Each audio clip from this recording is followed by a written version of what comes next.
Beyond the Battlefields is an exhibition of photographs by a German female photographer called Käthe Buchler. She's relatively unknown both in this country and in Germany, and the exhibition shows images that she took in her home city of Braunschweig during the First World War. Käthe Buchler or Kthe Buchler, but the German pronunciation is Käthe, coming from Catherine or Katharina. She was born in 1876 to a, we could say, wealthy bourgeois family in Braunschweig. Because of her hearing disability, she had a particularly sheltered life, but she was very creative and very caring, very interested in the world around her. So she experimented with painting, watercolours and so forth. But when she married, her husband, Walter, was connected to the Voigtlander camera firm, and he gave her a camera, her first camera. She taught herself, just like Christina Broom, the professional British photographer, did, but also she was able to benefit from lessons in Berlin. Where she could learn and attend classes, which she did.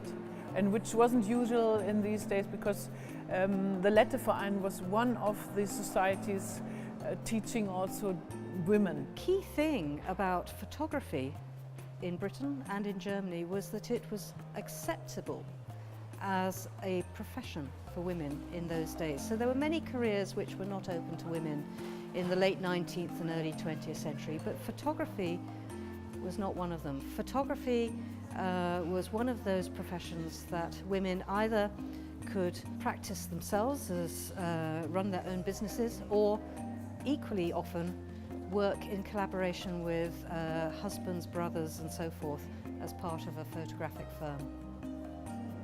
That she was so interested and developed her skills in photography, and she was always interested also in the new techniques and things. And this was always connected by her to certain compositions, to questions of social documentary. So it's a wide range of subjects which she was dealing with or which she was interested in. She had the authorization to take photographs from the Red Cross, and because it was not natural and easy that everybody had access to the hospitals, but she had this, being a photographer and being involved in this caring and charity works as well. So it's a really unique set of images of a German city during the First World War period. She's obviously interested in domestic life, so before the First World War quite a lot of her images were around her own family and their friends and things. She's such a technically accomplished photographer. She had a really kind of a quirky kind of eye, I would say, photographic eye. So some of the pictures she's taken of children dressed as clowns, for instance, or in fancy dress, quite a mischievous, humorous sense of fun. One of the series that interested me the most was the series of portraits of women working in men's jobs. That's the actual title of it. So she's photographed women working as train conductors, kind of pushing heavy loads, working as street sweepers and so on. So she's recording German women at a really pivotal time when professions are changing because men had departed to go to the war and women were having to step in and do professions which up to that point people had thought women weren't capable of doing. So it's a really important historical record of women's work. They're also representative of a very artistic view on life, or they are art in themselves.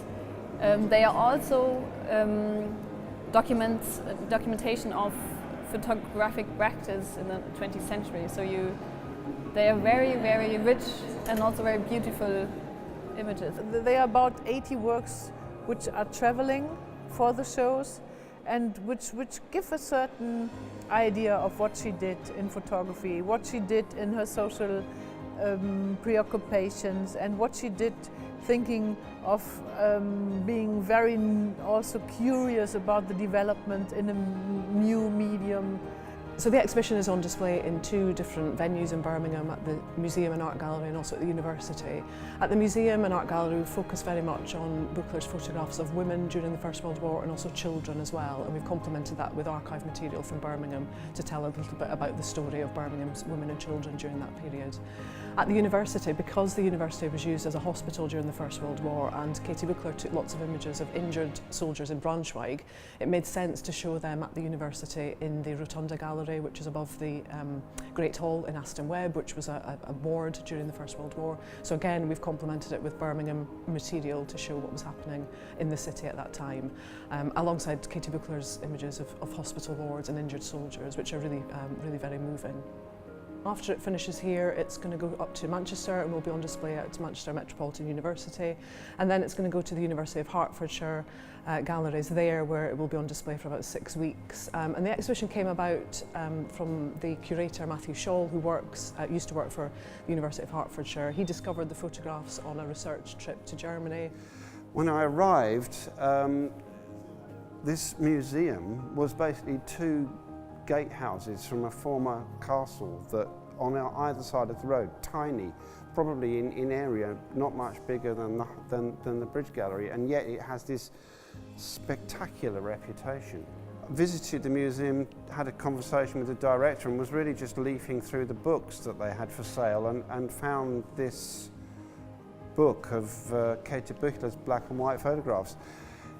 And her interests aligned absolutely directly with the interests of the First World War Engagement Centre at the University of Hertfordshire. And had I been a cartoon character, I probably would have spat my false teeth across the room, because I thought, well, that is a no-brainer.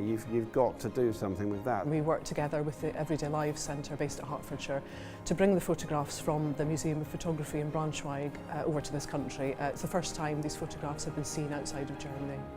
The exhibition is drawn from a very large body of negatives, some of which are actually in colour. We were spoilt for choice really, so many of the images are fantastic, so it was quite an undertaking to kind of whittle them down into a smaller number. I worked closely with the archive in Braunschweig, where we picked a few new pictures that haven't been shown before. I was actually one of the people who packed the pictures into the boxes to get them ready to send off to get them here. Yeah. So right there from the beginning to the end. Yeah. Seeing them on the walls is really wonderful. They're so striking, and I'm seeing things in the images that I didn't notice before, and it really sort of brings out those themes of everyday life that we were hoping to see. All the stuff that's around the edges of the pictures, this sort of war in peripheral vision, all the objects in the side of the pictures are so sharp and so fascinating, and the more you look, the more you see.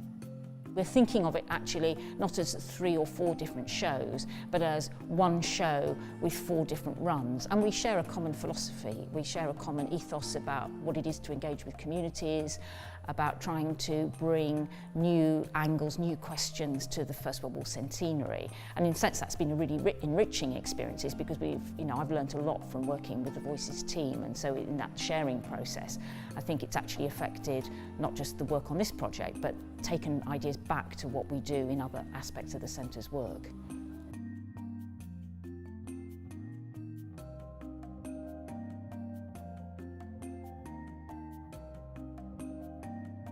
Beyond the Battlefields is an exhibition which draws from our heritage collection, a collection that surrounds us, includes this very building.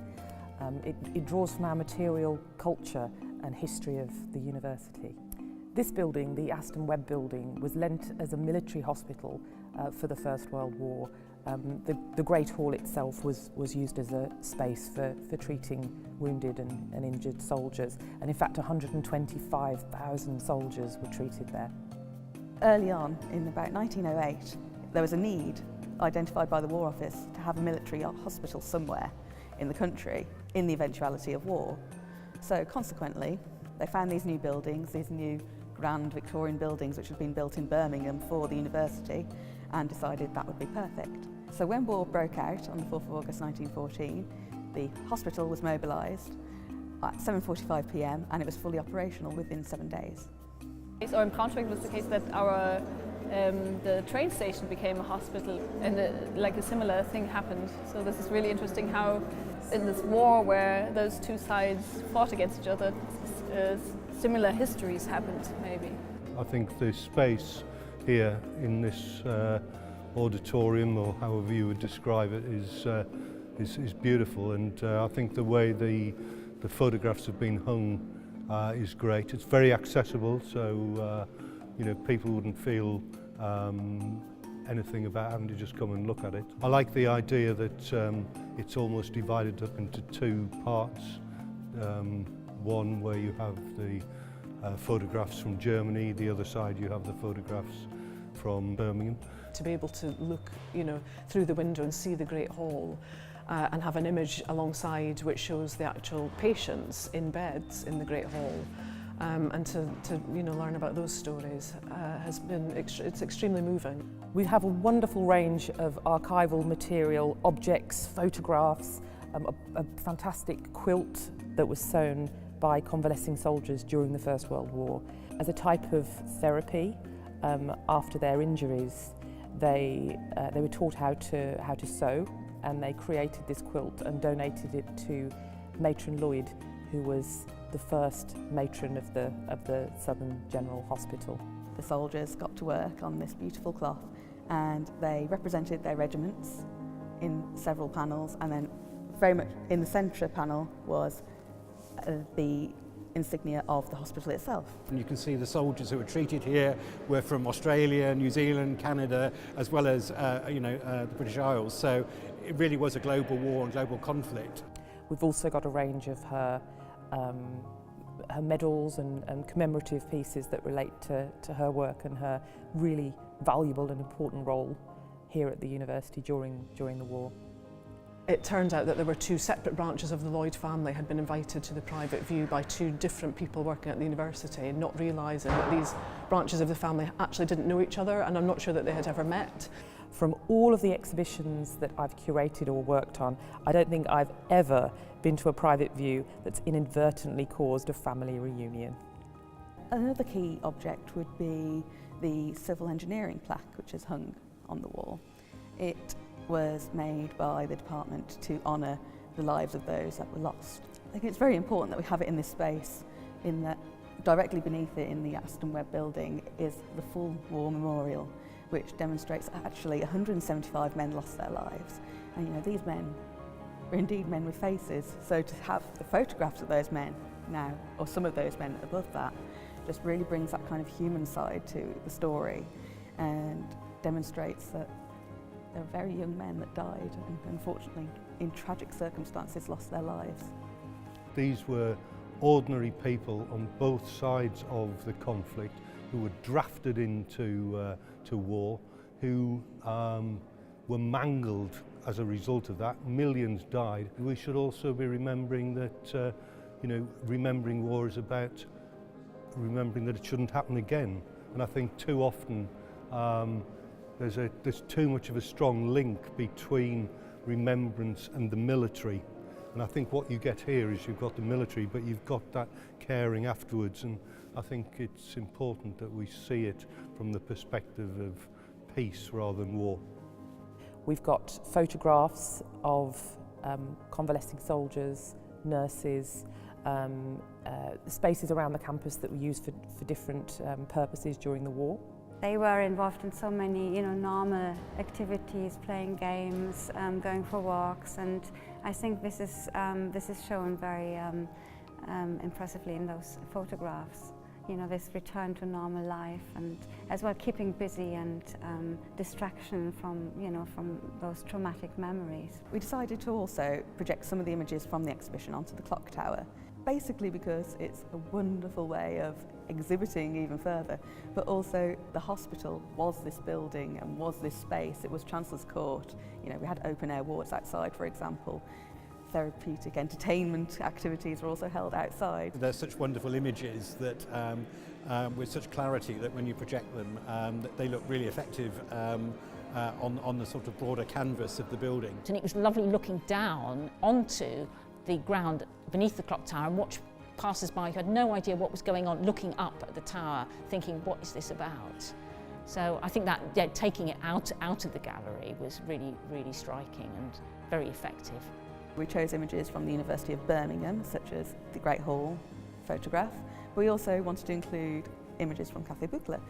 So, for example, we chose her self-portrait, and we also chose the portrait of the nurse, which we felt sat very nicely and harmoniously with the images that we also have of the nurses from Birmingham. The installation process for the exhibition, it takes months and months of planning. So everything from creating diagrams and 3D modelling to demonstrate how the walls could be hung, to doing the design work. On the day itself, it's a full-on day. We have everyone on hand, whether it's the person that managed the project to the volunteers that we have on hand as well to help us install. So that involved everything from screwing the photographs into the wall to intricately and very carefully putting vinyl titles on the wall bit by bit, to adding the object labels in as well. We have a small space, an area where people can sit and reflect on the exhibition and hopefully leave some comments. I think for lots of people at the university, they perhaps haven't realised the significance of the university for the First World War. They perhaps didn't realise the numbers of soldiers that were being treated, the fact that lots of buildings were given over to become hospitals. And so some of the comments have been fantastic, and I think people have really appreciated seeing what was happening in Germany at the same time. You're looking at images of people recovering in Germany, and perhaps that is not something that we see very often.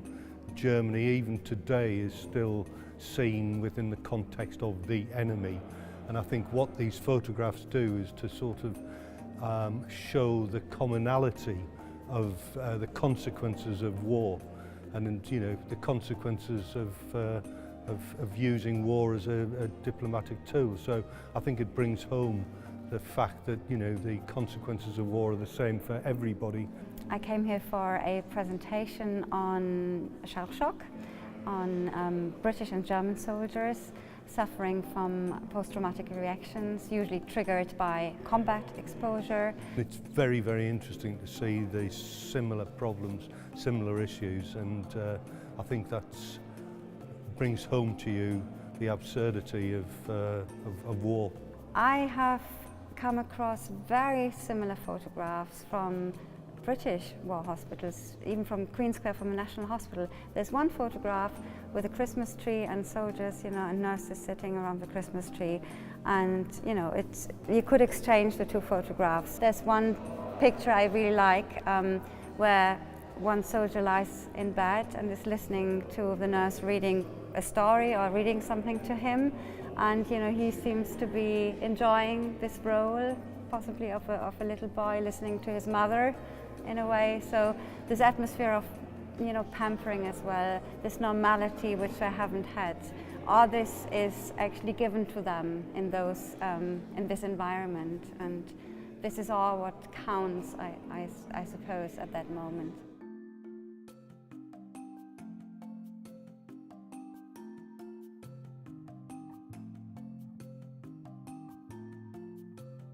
Myself and Ian Grosvenor, who's the director of the Voices of War and Peace Centre, we're both really interested in photography, and we knew that there were British female photographers working at the same time as Käthe Buchler during the First World War. So we had a look at the collection that belongs to the Imperial War Museum. Obviously they've got a huge collection of images. So we decided that we would also include in the exhibition a small section about these British women and the photographs that they took. So today I've been talking at a symposium about women's photography in the First World War, and there's been a range of speakers. So we've been hearing about Käthe Buchler, obviously, but also people like Olive Edis, and women's relief work in the First World War as well. So it's a chance to kind of bring people together and exchange the knowledge that we've got about this subject area. I think there is no really close comparison between the British female photographers and Käthe. Olive Edis is perhaps the female professional photographer in Britain who runs her most closely. She was a kind of a celebrity portrait photographer of her day, an amazing businesswoman, very technically accomplished again. Not someone you'd think of as being the obvious candidate for being a war photographer, but she was commissioned by the Women's Work Subcommittee in 1918 to go to the Western Front to photograph the kinds of jobs that women were doing there. in auxiliary positions in the British Armed Services. And she went there actually in 1919 for various reasons. There were a lot of obstacles to her actually getting there. But then she did a month tour of these places, photographing women who were ambulance drivers, who were working, repairing aeroplanes in RAF repair shops and so on, working as nurses. So she's given us an amazingly important body of work that shows what women were doing at that time. It hadn't really been photographed, so it's really fundamental that we're able to see it now. All of Ediths, Elsie Naka and Mary Chisholm and Florence Farnborough were actually in Europe at the time. So we also have images by Christina Broom, who was in this country and is a very well-known female photographer. But the other photographers I've mentioned were actually in Europe at the time, quite close to the battlefields as well, in Florence Farnborough's case. And also Naka and Chisholm. So it was really interesting to have their images alongside Kthe Buchler's to show the kind of breadth and the scope of the types of images that women photographers were taking at that time. Officially, photography was not encouraged at the front line. Olive Ediths was an exception in that she was actually officially commissioned to go and make those photographs. Someone like Mary Chisholm, there's a work on display by her here today. She was a snapshot photographer and she wasn't working for the British Army. She was there as a volunteer running a first aid post, and snapshot cameras were very prevalent at the time. It was the first time really that cameras were accessibly priced. They were portable, they were easy to use, and lots of people had them. So Mari actually was able to go and have quite a lot of freedom actually in taking pictures. And in doing so, she was able to take pictures of some of the things you don't normally associate with war photography, so there's quite a lot of humour in her work as well. But she also photographed some of the horrors of war, so soldiers who had died on the battlefield. She depicted no man's land, some of the grim conditions that they were working in, things which official photographs did not show. Mary Chisholm drove an ambulance between the front line aid post and the rear lines. And Elsie Naka, who was a trained nurse, she gave what you would call first aid, emergency first aid to the wounded. And that went on really from the late 1914 until the very end of the war. The work of Christina Broom or Florence Farnborough or others, these women all took their camera to photograph the impact of war. They weren't necessarily in the very front line. Käthe Buchler certainly wasn't. But the point was that the German government, the German authorities, needed some photographs to support the morale of those who stayed behind in Germany at a time when Germany was under siege and there were many shortages, and of course there were catastrophic losses of life at the front as well. So Käthe Buchler's wartime work has to be seen in that context.